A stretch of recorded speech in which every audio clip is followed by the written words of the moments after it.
Hello, we're reading from the autobiography of an ex-colored man, um, and it's dealing with what you call light-skinned blacks or blacks who are passing. It's a great story. A lot of people don't talk about it. They talk about the other two stories on here, Up from Slavery and the Souls of Black Folks, because those are nonfiction. But even though this is a fictional work, it's really, really important. Good work. So let's continue. Shiny was considered without question to be the best speller, the best reader, the best penman, in a word, the best scholar in the class.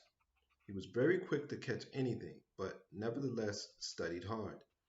Thus he possessed two powers very rarely combined in one boy.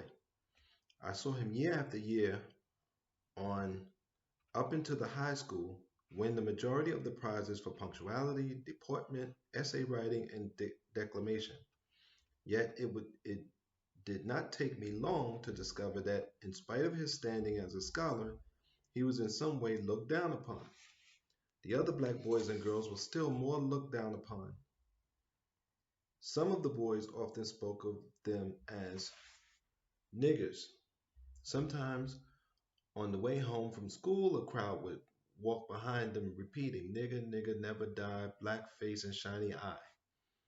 On one such afternoon, one of the black boys turned suddenly on his tormentors and hurled a slate. It struck one of the white boys in the mouth, cutting a slight gash in his lip. At the sight of blood, the boy who had thrown the slate ran, and his companions quickly followed. We ran after them, pelting them with stones until they separated in several directions. I was very wrought up over the affair, and went home and told my mother how one of the niggers had struck a boy with a slate. I shall never forget how she turned on me. "Don't you ever use that word again," she said. "And don't you ever bother the colored children at school. You ought to be ashamed of yourself." I did hang my head in shame, not because she convinced me that I had done wrong, but because I was hurt by the first sharp word she had ever given me. My school days ran along very pleasantly. I stood well in my studies, not always so well with regard to my behavior. I was never guilty of any serious misconduct, but my love of fun sometimes got me into trouble. I remember, however, that my sense of humor was so sly that most of the trouble usually fell on the head of the other fellow. My ability to play on the piano at school exercises was looked upon as little short of marvelous in a boy of my age. I was not chummy with many of my mates, but on the whole was about as popular as it is good for a boy to be.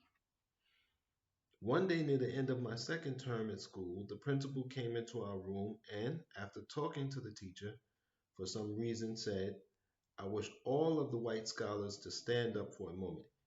I rose with the others. The teacher looked at me and, calling my name, said, "You sit down for the present and rise with the others." I did not quite understand her and questioned, "Ma'am?"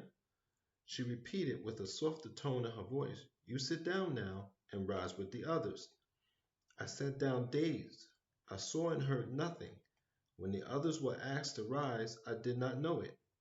When school was dismissed, I went out in a kind of stupor. A few of the white boys jeered me, saying, "Oh, you're a nigger too." I heard some black children say, "We knew he was colored." Shiny said to them, "Come along, don't tease him," and thereby won my undying gratitude. We'll leave it there. So here you have a black boy, light skinned, passing for white, but the authorities, because none of the students knew, but the authorities made sure that everyone knew, no, you still belong with them. Because in the United States, the rule is one drop of black blood makes you black. That's what it was. And I I believe that's still what it is. But as long as you don't have anyone in authority that knows what you are, you can present yourself as something else. But it's a horrible closet to be in, I would think. I don't know. Um, I never had a chance to pass, and I don't think I would. We are what we are. So that's it for this reading. And until next time, I want to say thank you for supporting me and take care of your mind, take care of your body, and be safe.